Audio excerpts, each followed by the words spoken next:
안녕하십니까, 민철기입니다. 얼마 전에 그 광역시장의 상당히 큰 광역시장인 서울시와 부산시를 포함해서 여러분들 이제 광역시장의 선거를 치루었고, 부동산일은 여러 가지 이제 정부에 대한 민심에 의해서 상당히 큰 표차로 좀 야당이 승리하는 그런 결과가 있었습니다. 그러면서 이제 앞으로 정부와의 어떤 호흡을 맞추면서 갈 것이냐, 이것이 상당히 관건이 된 상황인데, 벌써 지금 몇 주 지나지 않았는데 벌써부터 뭐 재건축이라든지 가격이 막 오르고 있고, 공시가에 대해서는 다시 한번 재검토를 하겠다, 뭐 종부세에 대해서도 다시 한번 재검토를 하겠다는 것처럼 계속해서 이제 마찰이 좀 일어나고 있습니다. 근데 이런 마찰들이 과연 우리 시청자들한테, 그리고 우리 이제 투자자들한테 얼마나 좋게 진행이 될 것인지, 아니면 또 안 좋게 진행이 될 것인지는 차츰 추이를 보면서 지나면 될 것 같은데, 분명한 것은 내년에 바로 대선이 있고 또 내년에 또 지방선거가 있습니다. 그래서 어느 쪽도 지금 막 달려갈 수 있는 상황은 아니라고 봅니다. 그래서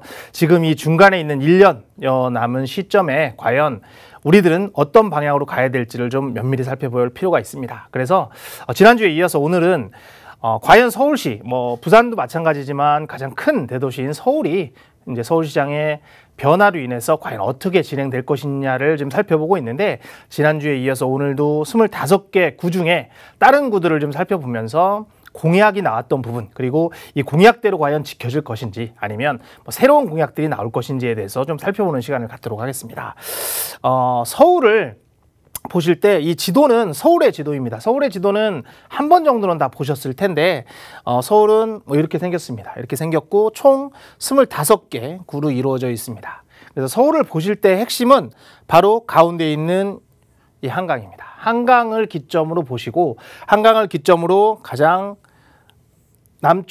남쪽에 있는 강남이라고 하는데, 보통 강남 3구, 서초, 강남, 송파를 얘기하고, 이 세 군데 중에 한강에 붙어 있는 곳, 이곳이 서울에서는 가장 입지가 좋다라고 평가를 받고 있고, 뭐 일자리도 많고, 그리고 지하철 같은 어떤 교통성도 상당히 많이 들어있는 부분이기 때문에 이곳에 가장 비싸다라고 보시면 되고, 이곳을 과연 얼마나 빨리 진입을 할 수 있느냐에 따라서 서울 25개 구의 집값이 형성이 됩니다. 그냥 간단하게 제일 멀어 보이는 도봉구라든지 제일 멀어 보이는 구로구 같은 곳은 집값이 가장 저렴하다고 보시면 좋고, 가까운 강동, 뭐 동작구라든지 아니면 건너서 있는 용산, 성동, 광진구 같은 곳이 집값이 상대적으로 상당히 비싸다, 이렇게 보시면 서울의 지도는 간단하게 이해를 하실 수 있을 것 같습니다. 그래서 이 부분은 지도는 좀 머릿속에 해서 내가 살고 있는 곳이 어느 구에 해당되는구나 라는 정도는 좀 살펴보시면 좋을 것 같고요.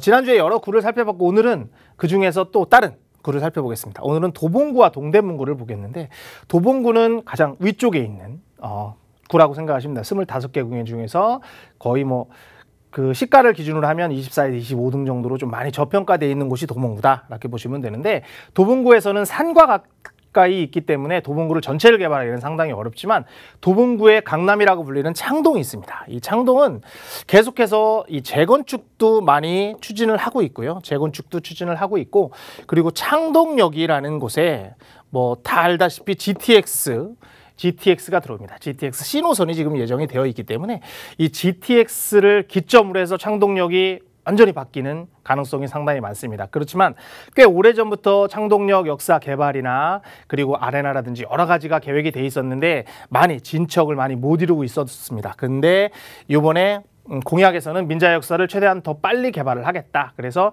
GTX 역사와 맞춰서 민자 역사를 개발을 하고, 그리고 인근에 있는 것의 재건축이나 이런 것들을 빨리빨리 추진을 해서 그쪽을 주거지역으로 바꾸고 도봉에 강남으로 바꾸겠다라고 공약을 내세웠고요. 그리고 또 하나는 방학역입니다. 방학역 인근에 중공업 지역들도 많고 노후된 어떤 재개발 지역들도 많습니다. 요번에 2사 대책의 후안으로 나온 것도 있는데, 방학역 인근을 개발을 해서 대규모 아파트 단지로 변모시키겠다라고 발전을 했는데, 2사 대책에도 포함이 됐기 때문에 과연 인허가권을 갖고 있는 서울시와 어떤 조율을 할지도 한번 지켜보실 필요가 있을 것 같고요. 그리고 동대문구 쪽에서는 가장 핵심이 바로 청량역입니다. 동대문구는 아시다시피 상업 지역이 가장 많습니다. 동대문 역사문화 그 근처에 상업지역이 상당히 많이 있기 때문에 상업지역을 기본으로 해서 뭐 두타라든지 여러 가지 패션물도 상당히 많이 들어와 있듯이 그쪽이 가장 핵심이었지만 교통의 핵심인 청량리역이 지금 개발에 시동을 걸고 있습니다. 위에서 창동역이 GTX C 노선이 지나가는데 이 청량리에는 GTX B 노선과 C 노선 두 개의 노선이 교차하는 지점으로 들어오기 때문에 상당히 발전을 하고, 또 하나는 여러 가지 경전철, 면목선이라든지 뭐 강북선이라든지 여러 가지 노선이 또 계획이 되어 있고 KTX도 이쪽까지 다 올라와서 출발을 할 그런 가능성이 있기 때문에 청량역의 복합 개발은 가시화되었는데 이 부분을 최대한 빨리 진행을 하겠다라고 공약을 했고요. 그리고 아마 의정부 쪽으로 가시는 분들은 그 1호선을 타고 많이 움직이시는데 1호선을 타다 보면 지하로 가다가 위로 올라와 있는 부분들이 있습니다. 바로 회기나 신임원 뭐 이런 역들을 지나면서 많이 지상으로 올라와 있는데, 사실은 지상에 지하철 노선이 있다는 것 자체는 나라 그 땅을 분산시키는 효과가 있고, 그래서 그쪽에 많이 개발이 좀 낙후되는 경우가 있기 때문에 이거를 다 지하화해서 위에를 공원화시키거나 아니면 주택부지로 활용을 하겠다라는 공약을 내세웠고요. 그리고 청량리역에 또 청량리뿐만 아니라 동대문 쪽에도 상당히 많은 재개발 구역들이 있습니다. 전농동도 9구역, 10구역 또는 12구역, 또 8구역도 있고요. 그리고 청량리에도 6, 7, 8구역들이 있는데 지금 조합 설립은 되어 있고 아직 진척이 못 나가서 계속해서 답보 상태에 있는 것들이 있는데, 그런 것들을 신속하게 추진을 해서 최대한 빨리 공급을 늘리겠다라고 공약을 발표를 했다. 이렇게 보시면 좋을 것 같고요. 그 다음에 동작구와 마포구를 한번 살펴보겠습니다. 동작구하고 마포구는 아까 서울의 지도를 살펴봤듯이 이 한강에서 강남 3구와 상당히 가까운 곳이 바로 동작구와 바로 옆에가 동작구고 그 길 건너가 마포구이기 때문에 상당히 강남 인접이고 도시 접근성이 상당히 좋다라고 보시면 되는데요.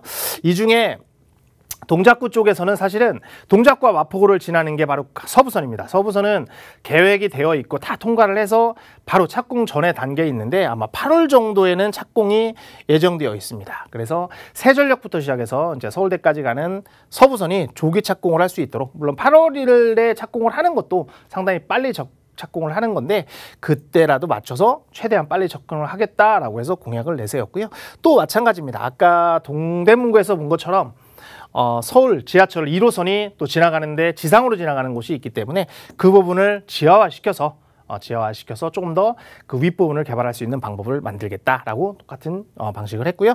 그리고 이쪽으로 지나가는 게 강북횡단선이라는 게 있습니다. 강북횡단선은 목동에서부터 청량리까지 가는 역인데 발표를 3차 그 국가철도망 계획에 발표를 했고 아마 6월에 4차 국가철도망 계획이 나올 곳에 또다시 발표를 할 예정인데, 물론 예비타당성을 면제를 해서 추진을 할지 예비타당성을 통과해서 추진할지는 지켜봐야 될 부분이 있지만, 강북의 9호선이라고 불릴 정도로 핵심 노선을 지나가고 핵심 노선마다 환승할 수 있는 그런 곳에 가능한 곳이기 때문에 이 강북 횡단선도 최대한 빨리 조구에 착공을 할 수 있도록 예타라든지 어떤 설계라든지 이런 것들을 최대한 빨리 움직이겠다라고 보시면 좋고, 그리고 이 동작구나 마포구 쪽에는 베드타운처럼 집이 깨끗해지고 벌써 20억 이상 호가가 올라가는 아파트들도 들어오고 있지만 일자리가 상당히 좀 부족한 편입니다. 그래서 서울이나 어떤 여의도나 강남에 비해서 일자리가 부족한데 이쪽에 핵심 지역인 상암이나 수색 일대를 일자리 창출을 위해서 상당히 많이 개발을 하겠다라고 해서 공약을 또 발표를 했고요. 그리고 서대문구와 성북구를 한번 보겠습니다.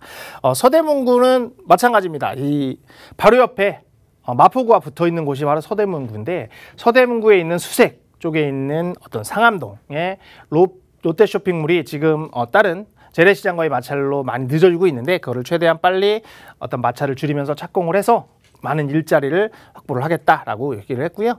또 하나는 유진상가가 있습니다. 아마 홍제나 홍은동 쪽에 거주하시는 분들은 이곳에서 지금도 많이 하고 있는데 많이 거래도 하시고 장도 많이 보시고 그러실 텐데, 이 유진상가가 상당히 오래됐습니다. 거의 50년 가까이 된 상가고 많이 낙후됐고 노후된 상태이기 때문에 이 지역을 새롭게 좀 변모를 시키겠다라고 해서 공약을 내세웠고요. 그리고 성북구는 핵심은 장인 뉴타운입니다. 성북구에는 장위동에 장인 뉴타운이 있고 성북구에 성북 뉴타운, 성북 뉴타운은 아니고 성북의 재개발 구역들이 있습니다. 장인 뉴타운은 총 15개 구역이 있는데 이 중에서 6개 정도가 지금 해제가 되고 있는 상태고 그중에 8구역, 9구역 같은 경우는 공공재개발로 추진을 하고 나머지는 지금 답보 상태여서 뭐 가로주택 정비로 간다든지 아니면 다시금 재개발을 추진하고 있는데 이런 부분에 대해서는 조금 더 개발을 빨리 해서 이 장위동 전체를 좀 개발을 하겠다. 그래서 광운대 역세권도 조율을 최대한 빨리 거쳐서 역사가 이전을 하고 나서 최대한 빨리 좋은 복합시설로 진행을 하겠다고 해서 공약을 내세웠고요.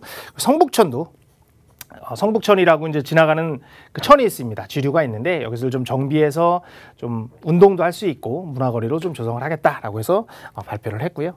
그리고 성동구가 있습니다. 성동구는 뭐 사실 압구정에 바로 맞은편에 있는 곳이기 때문에 상당히 입지적으로도 좋고 가격도 많이 올라와 있는 상태입니다. 성동구의 핵심은 똑같습니다. 성수와 한양대 인근을 지나가는 그쪽에 지하철이 2호선인데 2호선도 거의 뭐 3, 40년 가까이 되었기 때문에 지상으로 지나가는 그런 노선들이 많습니다. 그래서 그 지상으로 지나가는 노선들을 지하화시켜서 이 지역 또한 문화나 어떤 주택 용지로 활용을 하겠다라고 해서 발표를 했고요.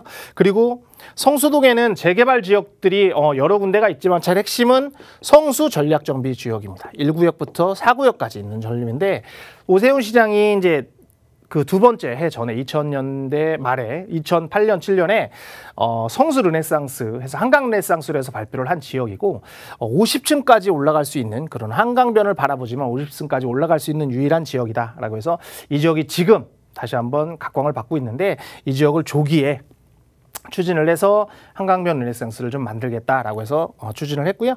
그리고 성수대교를 넘어가면 레미콘 상당히 큰 공장을 좀 보신 적이 있을 겁니다. 아마 산표 레미콘이라고 그쪽에 있는데 상당히 좋은 곳에 위치해 있는 만큼 이 지역의 이전을 통해서 또 여기에 많은 복합단지를 집어넣겠다라고 했고요. 그리고 왕십리 또 역세권도 개발을 해서 왕십리역 상당히 교통의 허브죠. 5호선, 분당선, 뭐 2호선도 지나가는 교통의 허브이기 때문에 이 지역을 또한 개발하겠다라고 공약을 내세웠습니다. 그 서초구는 핵심은 재건축입니다. 서초구에는 재건축 단지가 상당히 많기 때문에 서초구를 재건축해서 좀 더 좋아지게 하고 그리고 서초구에 있는 그래서 경부고속도로가 지나가는데 그거를 지하화해서 위에를 분단되지 않도록 좀 더 조성을 하겠다라고 했고요. 그리고 양재에 일자리를 최대한 많이 넣어서 좀 더 개발을 하겠다라는 부분을 좀 발표를 했고요. 송파구도 역시 핵심은 재건축입니다. 핵심의 송파구 핵심은 잠실 5단지. 지금 오세훈 시장이 되고 나서 가장 많이 가격을 오른 곳이 바로 송파구입니다. 뭐 서초구 같은 경우가 2등을 달리고 있는데 송파구가 지금 재건축 단지 위주로 또 가로주택 정비 단업 위주로 해서 계속해서 치고 나가고 있다 해서 여기도 핵심은 재건축을 좀 많이 풀어주겠다 하고 경전철도 또 한번 활보를 하겠다라고 얘기를 했고요. 양천구와 용산구도 있습니다. 양천구와 용산구도 상당히 많은 것들이 있는데 핵심은 양천구에 있는 목동입니다. 목동 역시 재건축을 이슈로 했고 그래서 지금 사실 안전진단이 통과가 안 돼서 많이 힘들어하고 있는데 안전진단을 어떻게 할지는 좀 지켜봐야 되겠지만 좀 더 규제를 완화해서 목동 아파트도 최대한 빨리 재건축을 해서 공급을 하겠다라고 얘기를 했고요. 그리고 뭐 목동선 라고 있습니다. 목동선. 목동에서 당산까지 가는 목동선도 최대한 빨리 진행을 해서 지하화해서 공간을 확보하고 어떤 도로교통을 좀 정비하겠다라는 부분도 있고요. 용산에서는 민족공원을 최대한 확보를 하고 그리고 재개발이라든지 재건축 있는 것들을 빨리 추진하겠다라고 공약을 내세웠고요. 영등포도 지하철이 핵심입니다. 그래서 지하 공간을 좀 활용하는 것이 핵심이고 경전철도 또한 하고 영등포는 여의도가 있기 때문에 용산과 여의도를 얻누르는 그런 좋은 계획들을 많이 발표할 거다라고 얘기를 했고요. 마지막으로 중구와 중랑구를 한번 보면 중구 같은 경우는 남산이 있습니다. 남산은 고도 제한 때문에 고층의 빌딩들이 없지만 약간은 고도 제한을 완화해서 조금 더 살기 좋은 주거를 만들겠다. 그리고 중랑구가 많이 악화가 됐지만 면목선이라든지 뭐 서북보다는 남북으로 횡단하는 면목선 같은 것들을 최대한 빨리 진행을 해서 교통에 대한 여건을 최대한 늘리겠다라고 발표를 했고요. 그래서 핵심 노선들을 지금 9단으로 살펴봤는데 가장 큰 핵심은 재개발, 재건축을 좀 더 완화를 하겠다라는 부분이 있고 그리고 지금까지 추진돼 있던 경전철이라든지 교통을 좀 더 활발하게 해서 서울을 좀 더 살기 좋고 일자리에 조금 더 접근할 수 있는 것을 만들겠다는 것이 취지이기 때문에 그런 핵심적인 노소들 그런 쪽에 한 번 더 면밀히 살펴보시고 원하는 곳으로 투자 지역이나 이런 걸 선별하신다면 좋은 결과가 있을 것 같습니다.